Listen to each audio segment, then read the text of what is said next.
విద్యుత్ సంస్కరణలు 1990 దశకంలో ప్రారంభించినప్పుడు అందరికీ అవసరమైన విద్యుత్తు నాణ్యతమైన సరఫరాతో సరసమైన ధరలకు వస్తే ఎక్కువ డిస్ట్రిబ్యూషన్ కంపెనీలు ఏర్పాటు చేస్తే పోటీ ఉంటుంది, ఇవన్నీ చెప్పారు. కానీ ఇవాళ పరిస్థితి చూస్తే ఉత్పత్తి సామర్థ్యం పెరిగింది, దాంతోపాటు ఛార్జీలు ఇతర భారాలు విపరీతంగా పెరుగుతున్నాయి. డిస్ట్రిబ్యూషన్ కంపెనీలు ఆర్థిక సంక్షోభంలో కూరుకుపోతాయి.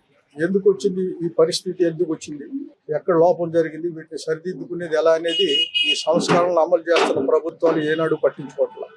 ఇంకా వీటిని ఈ సంక్షోభాన్ని ఇంకా మొదలుపెట్టి వినియోగదారుల మీద ఇంకా భారాలు ఎప్పటికప్పుడు విపరీతంగా పెంచే పద్ధతులనే వాళ్ళ విధానాలు ఆదేశాలు అమలు జరుగుతుంది. దానివల్ల ఇవాళ ఏంటంటే మనకి ప్రతి ఏడాది విద్యుత్ ఛార్జీల పెంపు ఎలక్షన్ ముందు సంవత్సరాల్లో లేకపోయినా ఆ తర్వాత ఫ్యూయల్ సర్ఛార్జ్ అడ్జస్ట్మెంట్ పేరుతో వేలాది కోట్ల రూపాయలు ప్రతి సంవత్సరం అదనంగా భారాలు మోపుతున్నారు.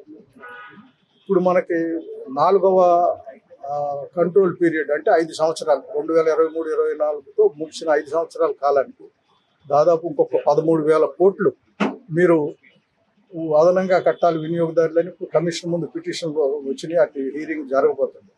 అది కాకుండా 2024-25 సంవత్సరానికి సంబంధించే 9,000 కోట్ల రూపాయల పైగా ఆల్రెడీ కలెక్ట్ చేసేసారు. అంటే మనకి నెలకి యూనిట్కి 40 పైసలు చొప్పున అదనంగా వసూలు చేస్తున్నాయి. అలాగే మనకి ప్రతి సంవత్సరం రిటైల్ సప్లై టారిఫ్ ఆర్డర్స్లో ఈ కమిషన్ ఎఫ్పిపిబిఎస్ మొత్తాన్ని సర్దుబాటు చేయటం, అంటే మనకి వాళ్ళు అవసరమైన దానికన్నా ఎక్కువ డిస్కౌంట్లు వసూలు చేసుకుంటే గ్రాంట్స్కు వసూలు చేస్తుంది. ఆ పద్ధతిలో కమిషన్ ఉత్తర్వులు ఉంటున్నాయి. ఆ మొత్తాన్ని వినియోగదారులకు తిరిగి ఇవ్వకుండా మనకి ఎఫ్పిపిసిఏ భారం ఉంటే మనకి ప్రతి నెల బిల్లులో చూపెడుతున్నారు ఎఫ్పిపిసిఏ అమౌంట్ ఎంతని. అదే తగ్గించాల్సి వచ్చినప్పుడు అది అందులో తగ్గించకుండా ఈ ప్రతి సంవత్సరం డిస్ట్రిబ్యూషన్ కంపెనీల రెవెన్యూ అవసరాలు, రెవెన్యూ లోటును తగ్గించడానికి, అంటే వినియోగదారులకు తిరిగి ఇవ్వాల్సిన అదనపు మొత్తాన్ని తిరిగి ఇవ్వకుండా అలా సర్దుబాటు చేయడం వల్ల ప్రభుత్వం ఇవ్వాల్సిన సబ్సిడీ మొత్తం తగ్గుతుంది, వినియోగదారుల మీద భారం పెరుగుతుంది. వీటికి ప్రధాన కారణాలు ఏంటంటే మనకి ఫ్లక్చుయేట్ అవుతుంటుంది డిమాండ్ రోజుల్లోనూ, వారం, నెల, అయితే సీజన్ బట్టి. అలాగే దానికి అనుగుణంగా వివిధ రకాల విద్యుత్ మిశ్రమం ఉండాలి. అంటే థర్మల్ విద్యుత్ 24 గంటలు చేసేది, లేకపోతే హైడల్ కొన్ని మనకి సాగునీటికి మంచినీటికి వదిలినప్పుడే ఉత్పత్తి చేస్తారు కనుక అది గ్యాస్ బేస్డ్, ఇప్పుడు అది కూడా పెద్ద లేదు. తర్వాత ఈ సోలార్, విండ్ ఎనర్జీ, ప్రధానంగా రెన్యూబుల్ ఎనర్జీ, ఇది సమతూకంలో ఉండాలి. సాంకేతికంగా సాధ్యమైనంత తక్కువ కంటే ఒక 5% ఎక్సెస్ వరకే అనుమతించుకోవాలి.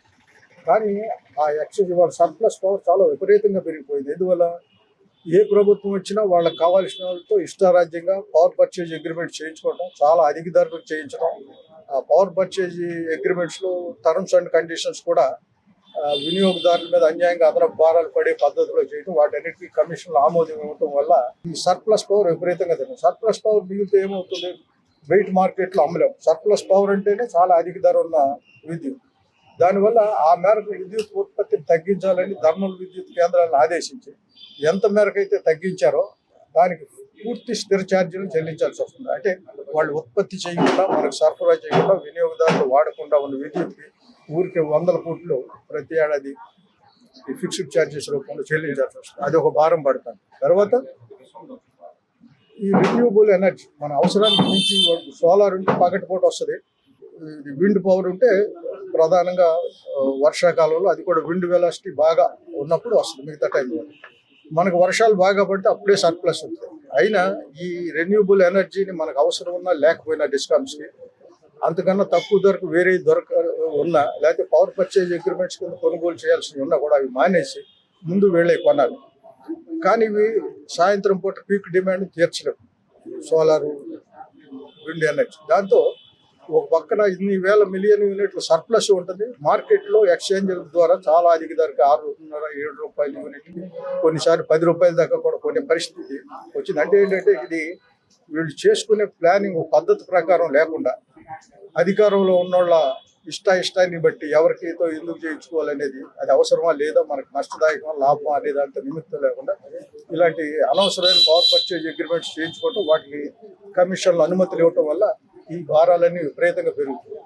అలాగే ట్రాన్స్కో కొనుగోళ్లు డిస్ట్రిబ్యూషన్ పంపిణీ అంటే డిస్ట్రిబ్యూషన్ బిజినెస్ సబ్ స్టేషన్స్ కానీ మిగతా లైన్స్ వేయాల్సిన మెటీరియల్ కానీ ట్రాన్స్ఫార్మర్స్, తర్వాత ఈ మధ్యన ఈ స్మార్ట్ మీటర్లు ఇవన్నీ కొనుగోలు చూస్తే వాళ్ళు ఇచ్చే టెండర్స్ అవి చూస్తే ఆ టెండర్స్లో టర్మ్స్ అండ్ కండిషన్ని మ్యానిపులేట్ చేసి నిజమైన పోటీ లేకుండా చేసి వాళ్ళకి కావాల్సిన వాళ్ళు అనుకున్న వాళ్ళకి ఇచ్చే పద్ధతిలో వస్తున్నాయి. ఇప్పుడు షిరిడి సాయి ఎలక్ట్రికల్స్కి చాలా పెద్ద ఎత్తున ఆర్డర్లు ఇచ్చారు.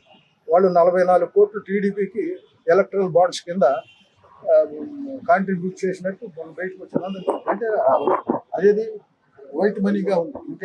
ఇంకా ఎవరెవరు ఏం చేస్తున్నారో అదని బయటికి రావట్లేదు. అంటే సెక్టర్ రిఫార్మ్ అంటే ఎందుకు ఉండాలంటే కన్స్యూమర్ కి మంచిగా ఉండాలి. కన్స్యూమర్ కి ఏం కావాలి? టారిఫ్ తక్కువ ఉండాలి, పవర్ సప్లై రిలయబుల్ గా ఉండాలి, మంచి వోల్టేజ్లు ఉండాలి, యాక్సిడెంట్ ఉండకూడదు.